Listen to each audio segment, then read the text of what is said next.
If you're buying real estate for just a couple $100s a month in cash flow, then you're playing the game wrong. Most gurus tell you to just buy and hold, but that's a slow game to nowhere when interest rates are high and home prices are peaking.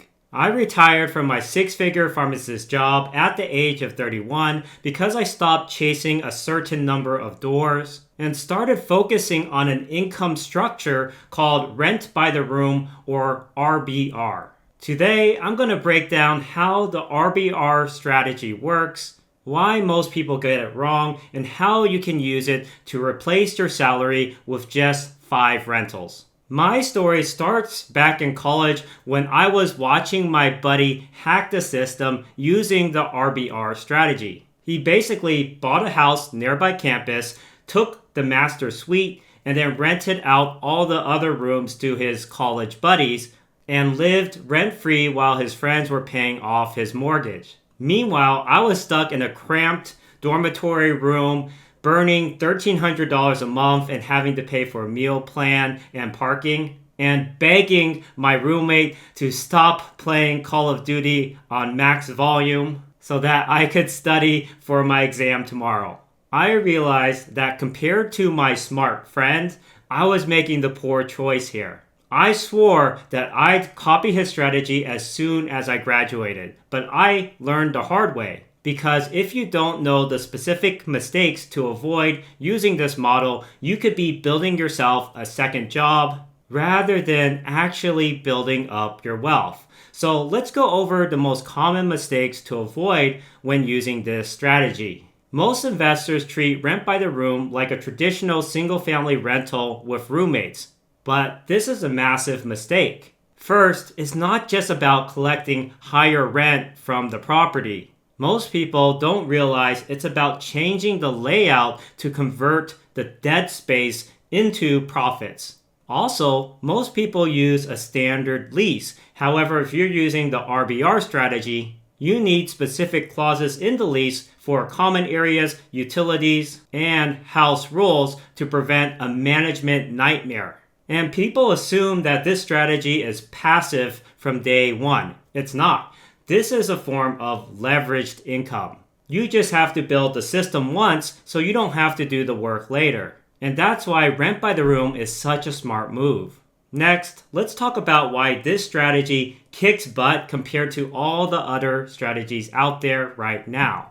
First off, this is a strategy that you can do alongside your full-time job, far more easily than if you have to manage constant deal churn or house flips. I've done both personally, and let me tell you, they don't come even close to renting by the room. With the rent by the room model, I built up a portfolio of 14 properties while working my 40-hour-a-week pharmacist position. Yes, it required a lot of work, but it was doable despite my busy schedule. And over time, I can outsource the work. Because renting by the room had healthy cash flow, I had a lot of buffer money to hire out supporting roles such as a house supervisor. And instead of me having to call the plumber at 2 a.m., the house supervisor handles it for you.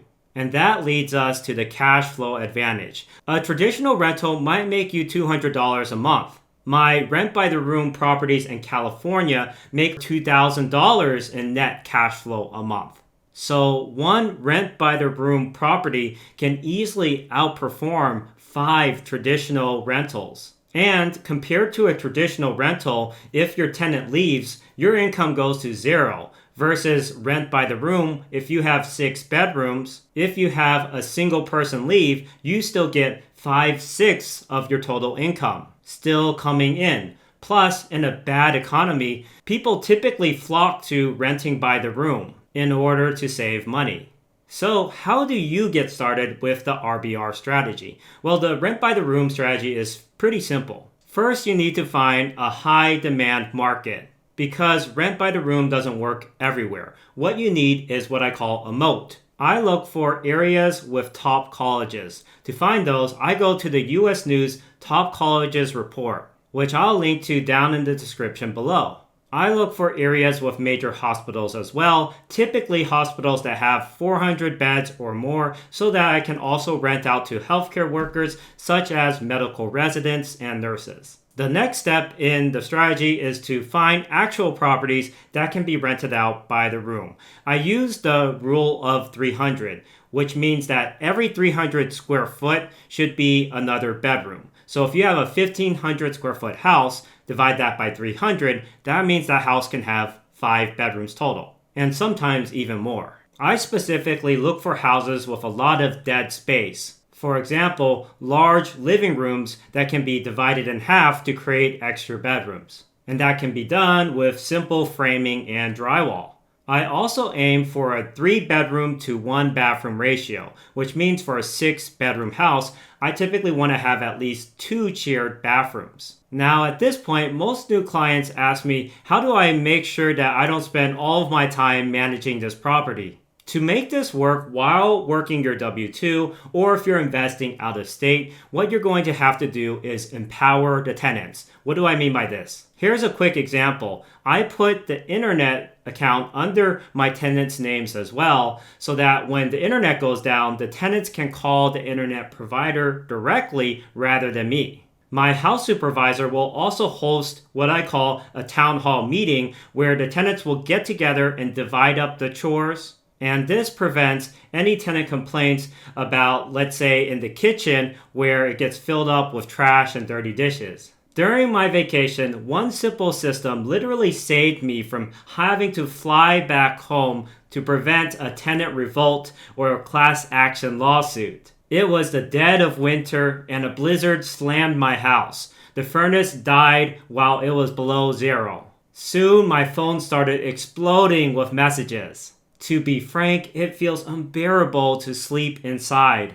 Please bring another heater in so I don't get sick and pay for a lot of medical staff. And if this isn't fixed within the next few hours, we're calling a lawyer and going to the hospital. Old me would have panicked, started cold calling contractors for my hotel room, and eaten thousands of dollars in rent refunds. Instead, I sent one text to my team. They called my go-to HVAC company, and a new furnace was installed the same day. There were no lawsuits or emergency flights home, and I got to enjoy the rest of my vacation. That's the difference that systems can make. The next question that people ask is, how do I scale this to actually replace my salary and income? The beauty of the rent by the room strategy is you don't need to reinvent the wheel. You can buy the same property type in the same 0.7 to 1 mile radius around campus. That said, while I use the rent by the room strategy to replace my personal income, I wouldn't recommend it to everyone. First, if you want to do literally zero work, you're better off buying an REIT, which is a real estate investment trust, because rent by the room requires setting up systems and managing the managers. Second, if your goal is to buy luxury rentals with super high appreciation, then this isn't the strategy for you. Rent by the room focuses on income. On top of that, the properties appreciate, and that's how your wealth multiplies, but we primarily buy for the cash flow that pays the bills today. And third, always check your local laws. Some cities restrict how many unrelated tenants can be at a house, and that's of course a possible deal killer. And remember that real estate isn't a get-rich-quick scheme, it's a get-rich-for-sure scheme. If you can just find 5 houses and turn them into room-by-room rentals, you can decide if you want to stay at your W-2 or not. And if you like this video, don't forget to give it a thumbs up and subscribe and share it with others who are struggling with getting started in real estate investing. And if you want to find out exactly how I found these deals and use them to quit my job, go ahead and click on the video right up here where I go over the 3 wealth multipliers. Go ahead and click on that video and I'll see you in there.